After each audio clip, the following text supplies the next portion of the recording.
Merhabalar, kanalıma hoş geldiniz. Bugün sizlere kuzenimin nişanı için hazırlamış olduğum 2 katlı pasta ve şeker hamurlu kurabiyelerin yapımını göstereceğim.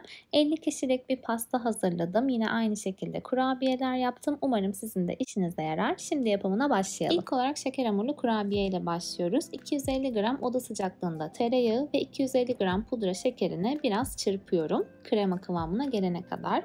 Daha sonra içerisine bir tane yumurta ekliyorum. Tekrardan karıştırıyorum. 1 çay kaşığı tarçın ekleyeceğim. Bu kurabiyenin içerisinde kabartma tozu yok. Şekilleri bozulmasın diye koymuyoruz. Kulak memesi kıvamına gelene kadar un ekliyoruz. Ben yaklaşık 3,5-4 su bardağı kullandım. Siz de 2 su bardağı ile başlayın. Daha sonra ele yapışmayacak bir hamur elde edene kadar un ekleyebilirsiniz. Hamuru yoğurduktan sonra ikiye böldüm. Streç filme sardım ve buzdolabına kaldırdım. 2 saat boyunca beklettim. Şimdi soğukken oklava ile açıyorum. Kurabiye kalıbı ile kesiyorum ve yağlı kağıt sermiş olduğum tepsiye yerleştiriyorum. Burada önemli olan püf noktası hamuru ısıtmamak. Buzdolabından çıkarttıktan sonra elde yoğururken ya da oklava ile açarken mümkün olduğu kadar hamuru soğuk tutmaya çalışıyoruz. Hatta bütün hepsini kestikten sonra fırın tepsisiyle birlikte buzdolabına kaldırabilirsiniz. Yarım saat daha dinlendirip ondan sonra pişirme işlemini yapabilirsiniz. Hamurlar ne kadar soğuk olursa şekilleri o kadar aynı kalıyor diyebilirim. Bu ölçülerle yaklaşık 45-50 tane kurabiye çıkıyor. Kurabiyeleri 175 derece önceden ısıtılmış fırında yaklaşık 15-20 dakika pişirdim. Soğuduktan sonra şeker hamuruyla kaplayacağım. Bej rengi ve beyaz rengini karıştırıyorum. Şeker Sugar marka şeker hamuru kullanıyorum. Aşağıya açıklamalar kısmına linkini ekleyeceğim. İhtiyacınız varsa alabilirsiniz. Helal sertifikalı bir şeker hamuru. Şeker hamurlarını da kestim. Yapıştırmak için bal kullanıyorum. İsterseniz su da kullanabilirsiniz. Balı sürerken kurabiyenin kenarlarına kadar sürmüyorum. Sadece orta kısmına sürüyorum. Eğer çok kenarlara sürerseniz şeker hamurunu üzerine koyduğunuz zaman kenarlardan bal çıkabilir. O yüzden sadece orta kısmına sürmeniz yeterli olacaktır.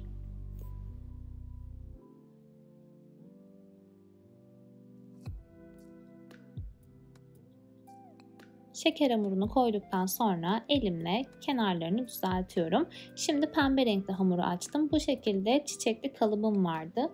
Bununla çiçekler kesip kurabiyenin üzerine yerleştireceğim.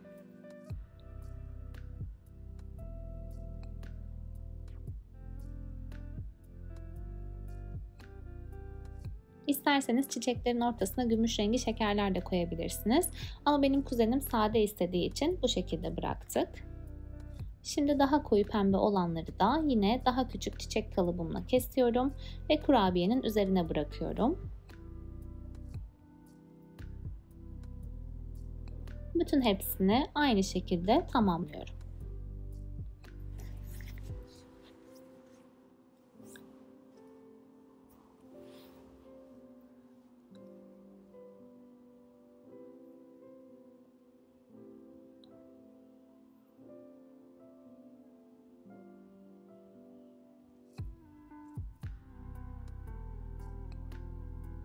Bu şekilde harfli bir kaşe setim vardı.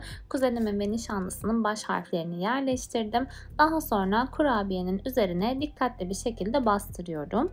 Çok fazla bastırırsanız kaşenin de izi çıkıyor. Az bastırınca da çok fazla belli olmuyor harfler. O yüzden o arasını tutturmak lazım. Zaten birkaç kez bastıktan sonra eliniz alışıyor.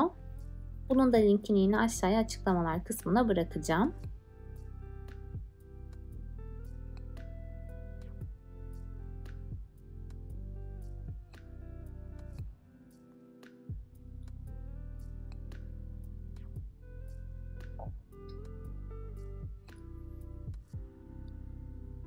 Kurabiye poşeti kullanacağım. Biliyorsunuz ben genellikle bu kurabiye poşetlerini beyaz çikolata sıkarken kullanıyorum. Normalde bu amaçla kullanılıyor. Adı üzerinde zaten kurabiye poşeti. Bütün hepsini küçük poşetlere koyuyorum. Daha sonra yine temaya uygun bir kurdeleyle bağlayacağım.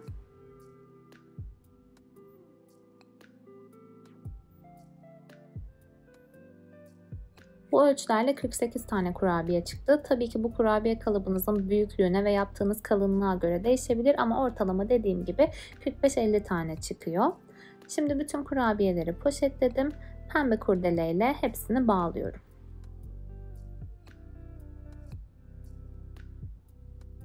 Nişanda misafirlere hediye olarak vermek için hazırladık bunları.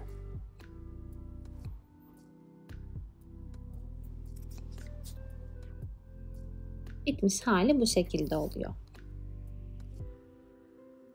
Şimdi pasta yapacağız. 2 katlı bir pasta hazırlayacağız. İlk olarak kremasıyla başlıyorum. 4 su bardağı sütü tencerenin içerisine alıyorum. Üzerine 8 yemek kaşığı toz şeker ekliyorum. 2 yumurta sarısı, 4 tepeleme yemek kaşığı un, 3 tepeleme yemek kaşığı nişasta ekliyorum ve hepsini karıştırıyorum. Kaynayıp koyulaşana kadar kısık ateşte pişireceğim. Pişmiş hali bu şekilde, gördüğünüz gibi oldukça koyu. Olması gereken kıvam bu. 50 gram tereyağı, 1 paket de vanilya ekliyorum. Tekrardan karıştırıyorum. 100 gram beyaz çikolata ekliyorum. Çikolatalar eriyene kadar karıştırıyorum. Başka bir kabın içerisine aktarıyorum. Üzerini streç filmle örteceğim. 3-4 saat boyunca buzdolabında bekleteceğim. Çıkarttığım zaman bir poşet toz krem şanti ekleyip çırpacağım. Kullanıma hazır hale gelecek. Şimdi pastanın içerisine lezzet vermesi için başka bir krema yapıyorum. 400 ml sıvı kremayı karıştırma kabının içine alıyorum. Üzerine 2 yemek kaşığı pudra şekeri ekledim. 5-6 dakika boyunca çırpıyorum krema sertleşene kadar. Burada da 700 gram beyaz çikolata var. Benmari usulü erittim ve çırpmış olduğum kremanın içerisine ekliyorum. İkisini birlikte tekrar çırptım. Şu an görmüş olduğunuz gibi çok sıvı. Bunu da buzdolabında bekleteceğim ve oldukça sert bir krema haline gelecek. Şimdi pandispanyaları yapıyorum. Her zaman yapmış olduğum pandispanya tarifini hazırladım. 26 santimlik bir kalıpta yaptım. 26 santimlik yaptığım pandispanyadan 2 tane pişirdim. Üst katı için de bir tane 15 santimlik bir pandispanya pişirdim.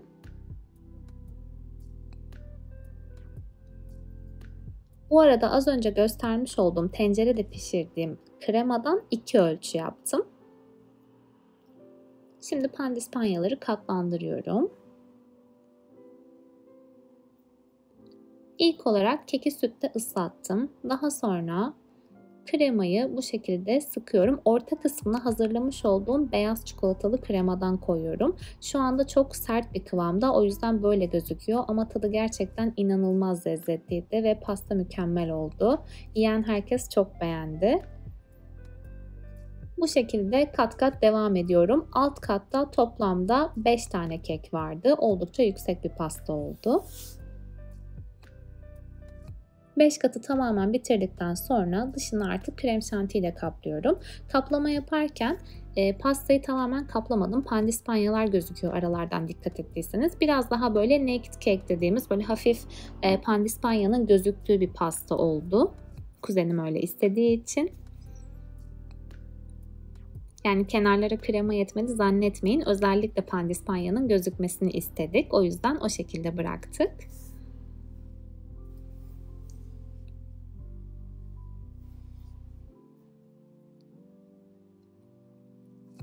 Şimdi üst kata geçeceğiz. Geçmeden önce alt katı sabitlemek için pipet kullanıyorum.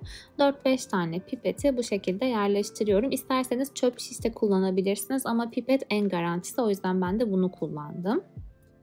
Üstü için hazırlamış olduğum pandispanyanın ilk katını yerleştiriyorum. İsterseniz üst kısmın pastasını ayrı bir yerde yapıp tamamen kaplamasını bitirip ondan sonra büyük pastanın üzerine koyabilirsiniz. Ama ben o şekilde cesaret edemedim açıkçası. O yüzden direkt büyük pastanın üzerinde şekillendirdim. Yine alt kattaki pastaya koyduğum tüm malzemeleri üst kata da koyuyorum. Üst katta da toplamda 4 parça kek vardı. Bütün kremalar tam yetti bu pasta için bu arada. Orta kısmına yine bol bol beyaz çikolata ekliyorum.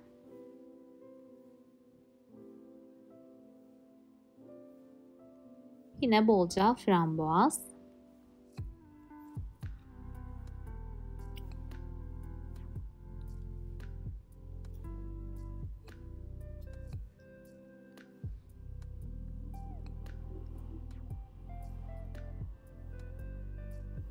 Bir kat daha krema süreceğim. Ondan sonra en son keki yerleştireceğim.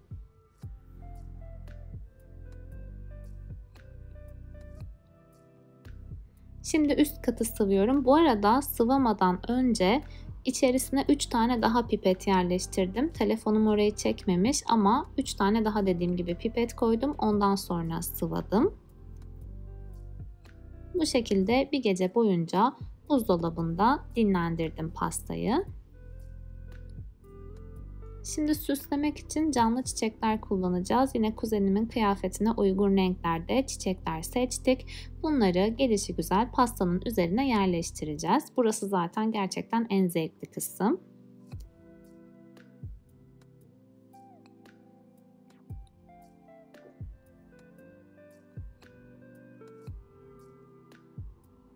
Pastanın dilimlenmiş halinin fotoğrafını en sona ekleyeceğim bu arada merak edenler için. Alt kat çok yüksek olduğu için nasıl kesiyorsunuz diye çok soru geliyor. Normal bir dilim kesiyoruz. Daha sonra yüksek olduğu için tekrar kestiğimiz dilimi ikiye bölüyoruz. Normal bir dilime dönüşüyor öyle olduğu zaman. Bu arada aynı zamanda makaron da hazırlamıştım. Makaronun yapım aşamasını çekmedim. Kanalda zaten makaron tarifim var biliyorsunuz. Onu da buraya bir yere ekleyeceğim, linkini oradan bakabilirsiniz. Ve bütün çeşitlerimin bitmiş hali bu şekilde. Umarım sizin de hoşunuza gider, size de fikir olur. Videoyu beğendiyseniz beğen butonuna tıklamayı, kanalıma abone olmayı ve alta yorum bırakmayı unutmayın lütfen. Bir sonraki videoda görüşmek üzere. Şimdilik hoşça kalın.